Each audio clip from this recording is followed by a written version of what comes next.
My name is Lillian. I'm 29 years old and in the final month of my first pregnancy. The feeling of excitement mixed with worry seems to linger constantly around me, like I'm standing at the threshold of something miraculous but also incredibly challenging.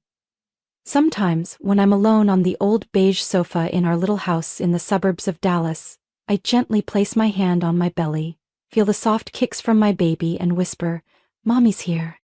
Everyone says being a first-time mom is overwhelming, and I'm no exception. I've read dozens of books, followed pregnancy groups, even taken online prenatal classes every evening. I've tried to prepare as best I can, but nothing really soothes the fear that maybe I'm not strong enough to be a mother.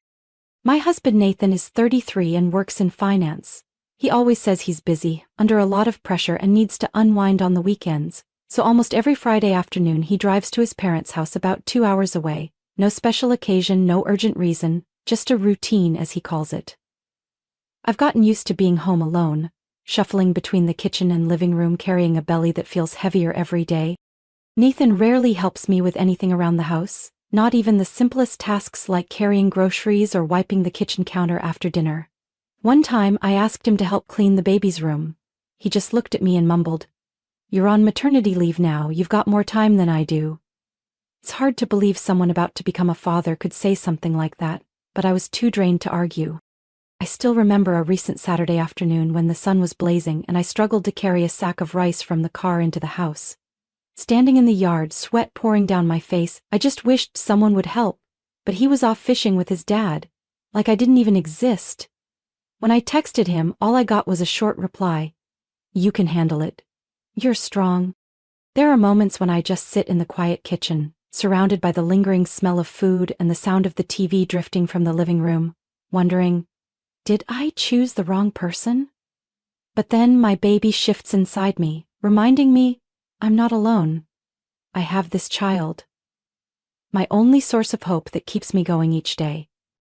Nathan isn't necessarily a bad person. He used to be gentle, caring, at least in the beginning, but ever since I got pregnant, everything's changed.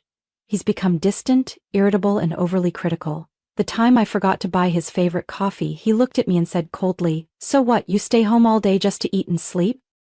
Those words cut deep like a blade to the heart, leaving me breathless. But I didn't respond because I knew he'd blame it on pregnancy hormones. So I swallowed my anger, forced a smile, and turned away, telling myself, just a little longer. When the baby comes, things will change. I want to believe that. I truly want to believe that when he holds our child for the first time, something in him will shift, that he'll see the miracle we made together and learn to love more fully. But deep down, I know, maybe I'm clinging to a false hope. There are only 3 weeks left until my due date. While I'm preparing everything, newborn clothes, hospital bag packed and ready by the door, Nathan keeps talking about going to his parents this weekend, maybe staying a night or two. I've been quiet for too long, and this time, I'm not sure I can keep enduring it like before. That morning I woke up earlier than usual, my back aching from a sleepless night. After struggling out of bed, I slowly made my way to the kitchen to brew coffee for Nathan, even though I can't drink any myself. I set the steaming mug on the table next to the simple breakfast I pulled together with the last bit of energy I had. He walked in, phone in hand, eyes glued to the screen. "The toast's burnt. Don't you know how to use the toaster?" I bit my lip, trying to hold back the sudden wave of sadness. I'd tried 3 times. The slices kept burning. The toaster's been acting up lately, but I haven't had the chance to buy a new one. "I'm sorry, I'll make another." "Forget it," he cut me off. "I'm sure my mom's already making something great." That wasn't just criticism, it was a comparison I'd grown all too familiar with. Anytime I cooked something he didn't like, he'd mention his mom, Claire, as if she were this flawless standard no one else could ever match. "Her apple pie's always soft and sweet, yours is like rubber. Her soup smells like comfort, yours just..." I've heard these comments so many times they've become a rhythm in our marriage. But today, with my belly heavy, feet swollen, and another sleepless night from false contractions, I didn't have the patience to just nod and smile. I took a deep breath and quietly cleared the dishes, but Nathan kept going. "By the way, Mom's invited us for dinner tonight. Don't forget a gift. She still complains about that awful scarf you gave her last time. I'm staying home to rest, the due date's close." Oh, come on, not that excuse again. Pregnant women aren't fragile. My mom worked right up until the day she gave birth. Unlike you, just sitting around writing some nonsense blog all day. I didn't argue. I knew the more I said, the worse it would get. But inside, I was boiling. That blog I update daily is the one thing that still makes me feel like I matter. I share sunset photos from our tiny window, meals I cook, and the emotions I go through each day of pregnancy. Things my husband couldn't care less about. That afternoon, I forced myself to walk to the grocery store 2 blocks away to get a few things for dinner. Carrying heavy bags, belly dragging me down. I hoped Nathan would be home to help. But when I opened the door, he was lying on the couch, eyes on the TV, not even glancing my way. "What took you so long? I'm starving." I set the bags down, heart heavy. "You could make something simple yourself." "What did you just say?" His tone sharpened. "Don't be disrespectful. I work to keep this house running and you have the nerve to say that?" I froze. I wanted to scream that pregnancy isn't just sitting around, that every night I'm up with leg cramps, shortness of breath, and constant kicks. But I said nothing. I just turned to the kitchen, quietly reheated chicken soup, sliced some bread, and laid it out. He took a few bites, then pushed the bowl aside. "Soup's cold. Next time, do it right." After dinner, I washed the dishes in silence, the sound of music from the living room hanging in the air like a reminder.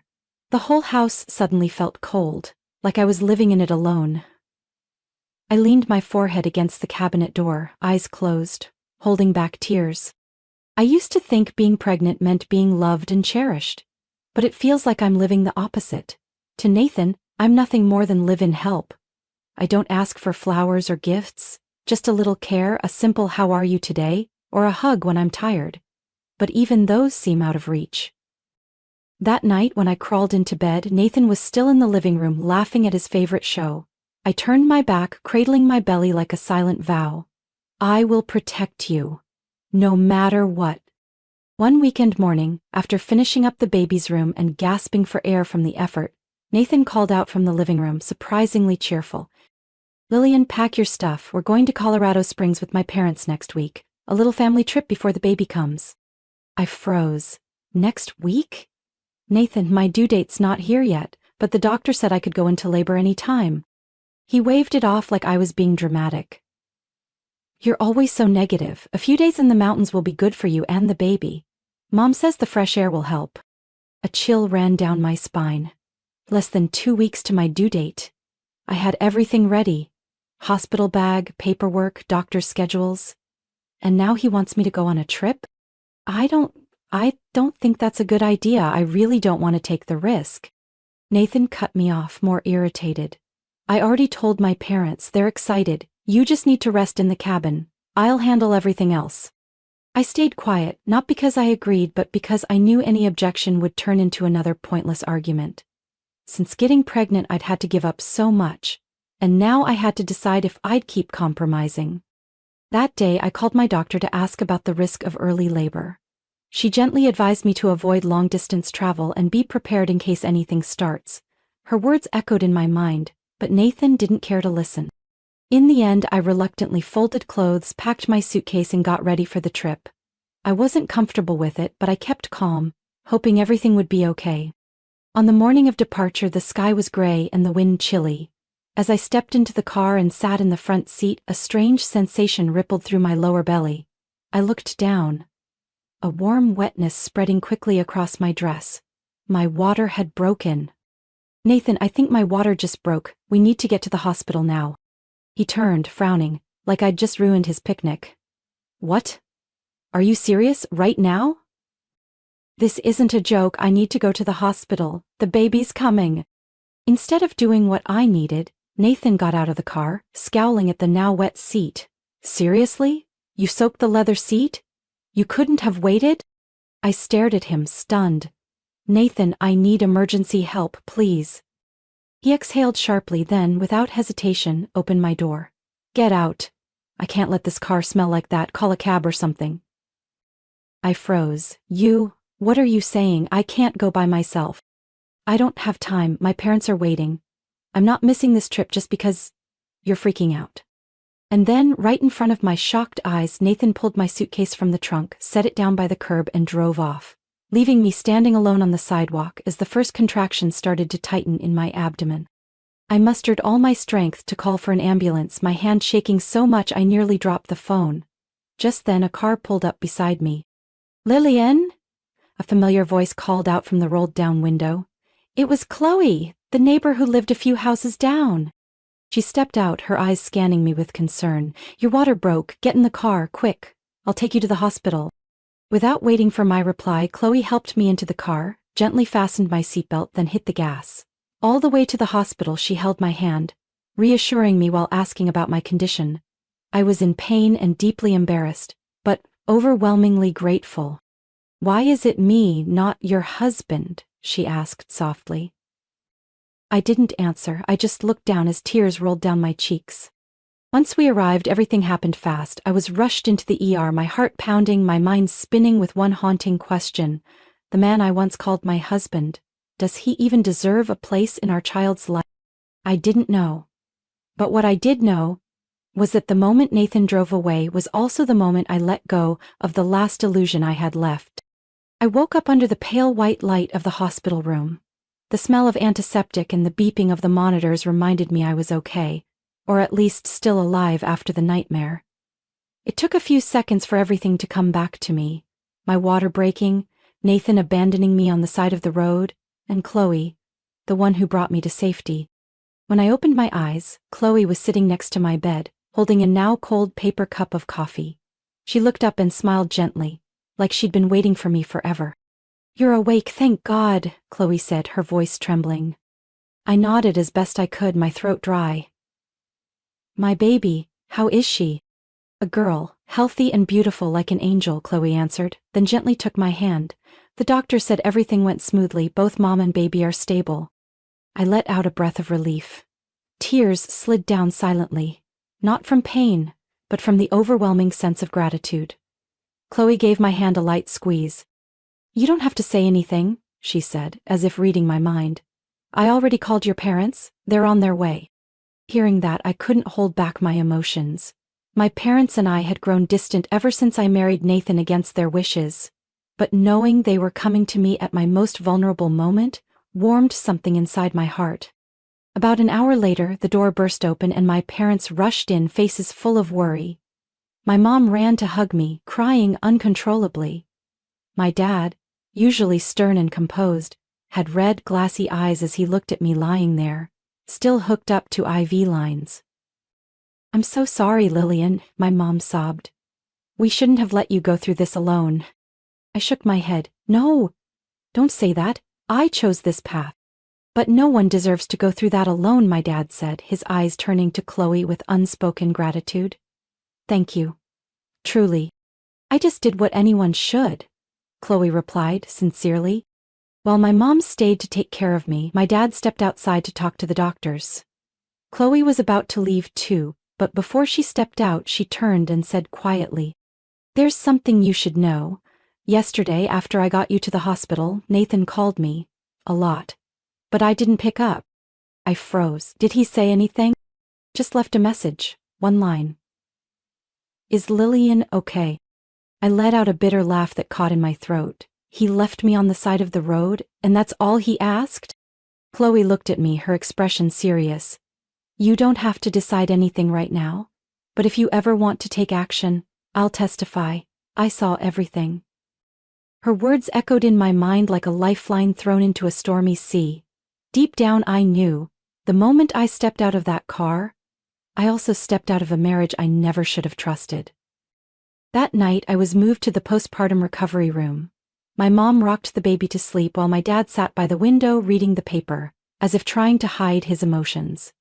I turned to the small crib next to my bed. She was so tiny, sleeping soundly with her lips pursed. I rested my hand on my belly, now soft and empty, but something inside me was growing stronger, determination. When the nurse came in to check on me, she whispered gently, "Miss Chloe left her contact info in case you need anything." And a small envelope. Inside is security footage of you being brought into the hospital, in case you ever want proof. I held the envelope with trembling hands, not from fear, but because I knew this was the first step. That video might be just a few minutes long, but it was undeniable evidence of a long journey of suffering and truth. I whispered to the sleeping baby in the crib, "Sweetheart, I promise. I'll never let anyone hurt us again." And right then I knew I was about to do the one thing I used to fear, start over. But this time with my daughter in my arms, I would never have to walk alone again.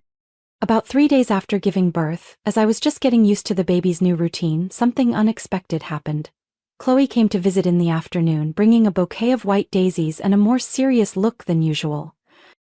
"Lillian, have you been following the news these past few days?" she asked in a quiet voice, as if afraid of worrying me. I shook my head. Since giving birth, my parents had kept my phone so I could focus on resting. I hadn't thought about social media or anything outside the hospital room. Chloe looked at me, then pulled her phone from her bag. She showed me a video clip. My heart clenched the moment I recognized the scene.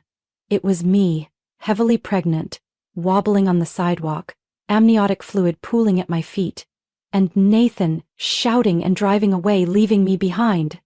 Even though my face was blurred, the situation was clear. A med student happened to witness everything and recorded it. The video spread fast, over 2 million views in just 48 hours. I sat there stunned. At first no one knew who you were, but someone recognized the license plate and traced the car's owner. "That's how Nathan's identity got out," Chloe continued. "We've kept your information private. All people know is that he abandoned his pregnant wife." I stared at her, my heartbeat quickening. This is really that serious?" Chloe nodded. "Very serious. Social media's blowing up. Posts analyzing his callous behavior are everywhere. People even dug up old posts from Nathan's LinkedIn, Facebook, everything's under scrutiny." I swallowed hard. Part of me felt hurt. This was the man I once called my husband. But another part felt released. Everything I had suppressed, endured silently, was now out in the open. It didn't stop there," Chloe added. "My husband, Mark, knows, the CEO of the finance firm Nathan works at. When the video went viral, word got around the company. At first, they planned to handle it internally, but then..." I looked at her, waiting. "He was suspended, and this morning internal news confirmed his contract has been terminated. Reason: conduct severely damaging to the company's image." I didn't know what I was supposed to feel. It wasn't joy. More like a deep, quiet exhale after holding my breath for too long. "What about Nathan's parents?" I asked softly. Chloe shrugged. "They're getting dragged online too. Neighbors are coming forward saying they often heard shouting from their house. Someone even recalled Claire, Nathan's mom, insulting her daughter-in-law in front of guests. The internet isn't letting it go. People are digging up everything." I was stunned. My mom said lately people have been taking photos of Nathan's parents' house, spreading rumors. There's even a hashtag calling for a boycott of their family-owned bakery. They had to shut it down temporarily. I sat there in silence, flooded with mixed emotions. For a fleeting moment, it felt like justice had spoken, not through loud judgments but through the raw exposure of truth too clear to ignore. "I'm not telling you this to make you feel triumphant," Chloe said, placing a hand on my shoulder. "I just want you to know, this time, you're not alone. No one can overlook what you've been through." I gripped her hand, moved. "Thank you. I don't even know what to say." "Save your strength. There's a long road ahead," Chloe said, standing up. "But I believe you're strong enough to walk it." After she left, I sat alone, watching my baby girl sleep peacefully in her crib. My eyes settled on the envelope holding the video the nurse had given me. I hadn't opened it yet, but now I knew it was time. Not for revenge, but to protect my daughter's future. What Nathan did wasn't just a moment of poor judgment. It was undeniable proof of a broken, loveless marriage. I whispered almost like a vow, "If he chose to abandon us, don't expect us to look back." I left the hospital on a cool, bright morning, holding my baby girl, my heart filled with tangled thoughts. My parents had prepared a room for us in their home in the suburbs of Fort Worth. The room was full of light, painted in soft pastel colors, with a tiny crib beside my bed. Looking at my daughter sleeping soundly, I knew I had to be stronger than ever. Not just for me, but for her. Just 3 days after we got home, Nathan started calling non-stop. Messages, phone calls, emails, all carrying the same fake remorse and deflection. Please, don't blow this out of proportion. I just panicked. Nobody's perfect. My parents are suffering because of this. You should think about the family. I didn't respond. But when Nathan started sending accusatory texts, "You're the reason I lost my job. If you hadn't made it a big deal, everything would have been fine," I knew it was time to take action. That night, I sat down to talk with my parents. My father, Michael, a retired attorney, listened quietly while my mother gently rocked her granddaughter in her arms. "You've endured enough," my dad finally said. "It's time to deal with this for good." He referred me to an old colleague, Clara Weston, a sharp and composed divorce attorney. When I brought her the evidence, recordings of Nathan yelling and cursing at me during pregnancy, along with the video of him abandoning me on the street, Clara simply nodded. "We have more than enough. Let me handle the legal part. Your job is to focus on your baby and your recovery." The divorce papers were filed the following week. I requested full custody and a reasonable child support amount based on Nathan's income before he lost his job. A few days later, Nathan called. This time his tone wasn't apologetic, it was angry. "You can't divorce me over one little mistake. You're ruining my life. What do you want? Money?" I stayed calm, hit the record button, and let Clara handle the call afterward. "He's refusing to sign," Clara told me the next day. "But that's all right, we'll petition the court for a summons if necessary." Just as expected, once Clara submitted the full case file and notified him of the legal proceedings, Nathan's attitude began to shift.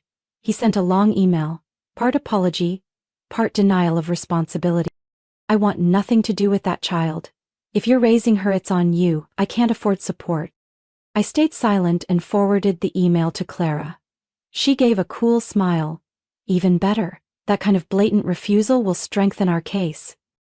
At the first mediation session, Nathan showed up disheveled, nothing like the polished man he used to be in the finance world. He didn't have a lawyer, just a few messy handwritten notes. "She's trying to ruin my name. She's not fit to be a mother," he said sharply. Clara didn't flinch. She calmly pulled out her tablet, played a recording of him yelling at me in our living room when I was 8 months pregnant, then showed the footage of me being rushed into the hospital, pale and soaked from amniotic fluid, while he walked away. The room went silent. "The one unfit for parenthood might be you, sir," Clara replied. A few days later, Nathan reluctantly agreed to sign the divorce papers. But he still refused to provide financial support. "He claims he has no income, can't pay a dime," Clara explained. "But don't worry, we're working with legal counsel to request compensation from the marital assets accumulated before the divorce." Then something unexpected happened. Nathan's former company, worried about their reputation, voluntarily submitted his financial information, including a pending bonus he had tried to hide. Clara quickly filed a motion to freeze a portion of those funds to secure child support. I didn't wish for Nathan to live in misery, but I couldn't let my child go without basic needs because the man once called father wanted to disappear from his responsibilities. The night the court approved our support request, I stepped out onto the porch with my baby in my arms, breathing in the first breeze of early summer. I looked down at the sleeping child nestled against me and whispered, "From now on, everything will be different, I promise." After the divorce became official, I thought life would go back to normal. But I was wrong. The consequences of Nathan's actions didn't stop. They snowballed, growing bigger and pulling him and his family into a downward spiral. News of Nathan's firing spread quickly through the community he once thrived in. His name became a shameful footnote, tied to the viral phrase, "the husband who abandoned his pregnant wife," shared across platforms. Even though my face never appeared in the clip, anyone close knew the story. And instead of blaming me, all the outrage turned to him. The man who used to wear tailored suits and sip wine at fancy parties, now the center of public scorn. I didn't follow all the chatter, but Chloe kept me updated. "You know, his house got a foreclosure warning," she said during a visit one crisp fall morning. "Looks like he can't make the payments anymore." I didn't say anything. I didn't feel satisfaction, only emptiness. After all, I once loved that man. "His mother had to close the bakery too," Chloe added, gently placing a hand on my shoulder as a quiet warning. People stopped coming. They whisper behind her back. A few articles dug up things she said about you, how she insulted her former daughter-in-law and taught her son to act tough. Now, it's all backfiring. I thought of Claire, the woman who once looked me up and down and said, "If a woman can't cook, don't expect to keep a husband." Now she was surrounded by the judgment of the very community she once bragged about as being model citizens. Guests who once came for pastries and tea now turned their backs like they never knew her. Texts from Nathan still came through, less frequent but persistent. Sometimes they were recycled apologies, other times complaints about how hard life had become. Then came the bitter accusations, blaming me for blowing things out of proportion. I didn't respond. I'd learned that silence can be the strongest decision. Any reply would just open a door to a relationship that had long since rotted. One day I received an unmarked package. Inside was a handwritten letter in shaky script. It was from Claire. "Lillian, I'm not writing to beg for anything, just to speak honestly. I was wrong. I was arrogant, blind to the possibility that my son could do anything wrong. What happened to my family doesn't compare to what you went through, but through this downfall, I finally understand what it feels like to be abandoned by the world. If one day you choose to forgive, not for us, but for your own peace, I hope you find that calm in your heart. Wishing you and your daughter good health. Claire McKinney." I folded the letter and placed it in a drawer. No tears, no anger. I understood everything she wrote, but that didn't mean I would forget. Forgiveness and forgetting are two very different things. I would not live with bitterness, but I would not walk back down that road again either. Just a few weeks later, I heard Nathan had left the state. Rumor was he'd taken a server job in a small town scraping by. That image was a far cry from the man I met years ago, the one who talked about stocks, investments, and a brilliant future. As for me, I returned to work after maternity leave. With help from my parents and Chloe, I managed a steady routine. Baby Sophia was growing strong, full of giggles, with bright brown eyes everyone adored. One afternoon, while strolling with my daughter in the park, a middle-aged woman approached me with a warm smile. "You're Lillian, right? I follow your blog. I just wanted to say, you've inspired so many women like me. Thank you for being brave." I smiled, my heart a little lighter. I used to think life after divorce would be lonely and bleak, but as it turned out, freedom and peace were sweeter than any fairy tale marriage could have been. Our life gradually settled. The small house on the edge of the woods, north of Fort Worth where my parents had retired, became the first true home I'd known since leaving my marriage. Each morning, I woke to bird song, the smell of my mom's baking, and the soft cooing of baby Sophia in her crib. Chloe, the neighbor who saved me at my most fragile moment, remained by my side like a big sister. Every week she visited Sophia, bringing fresh fruit, homemade treats, and a kindness that touched me more than words could express. Once, I teased, "Aren't you tired of my drama? It's like you've been carrying the weight for me." Chloe just smiled, eyes gentle. "Lillian, sometimes helping someone else is also helping yourself. You don't know this, but what you've been through, it's incredible. Women like you deserve the best kind of ending." It was through those visits that I met Evan, Chloe's son. 32, a structural engineer living in Austin, he often came home on weekends to visit. The first time we met, I thought he was quiet with eyes that held a kind of sadness, like someone who'd lived through more than he let on. But those same eyes, whenever he looked at Sophia, lit up with undeniable warmth. It started with simple greetings, then small talk over afternoon tea. Slowly, we shared more about work, wildflowers, hiking, and the disappointments of our pasts. One evening, after everyone had gone inside, I was standing on the porch rocking Sophia when Evan stepped out with 2 cups of warm ginger tea. He stood beside me in silence for a long while, then asked quietly, "Lillian, have you thought about starting over?" The question sank into my chest. Starting over. That phrase used to overwhelm me, but that night, under the amber porch light and soft autumn breeze, I didn't feel afraid. "I don't know," I whispered. "I've only just learned how to survive. I haven't had time to learn how to dream again." Evan nodded, not rushing. "Being honest with your feelings, that's already a step forward." After that night, he showed up more often. Never loud or pushy, just small things, holding Sophia when my hands were full, fixing a wobbly chair, quietly cleaning up after dinner with my parents. He didn't say much, but every gesture left a strange peace in me. One day, I saw Sophia laughing out loud as Evan lifted her into the air. She had never laughed like that before. My heart clenched, not in pain but with something soft, like hope. Chloe was the first to notice. One afternoon as we made tea, she tilted her head playfully. "Tell me the truth. You and Evan, is there something there?" I laughed, cheeks flushed. "Can you read minds now?" "No need," she winked. "It's written all over your face.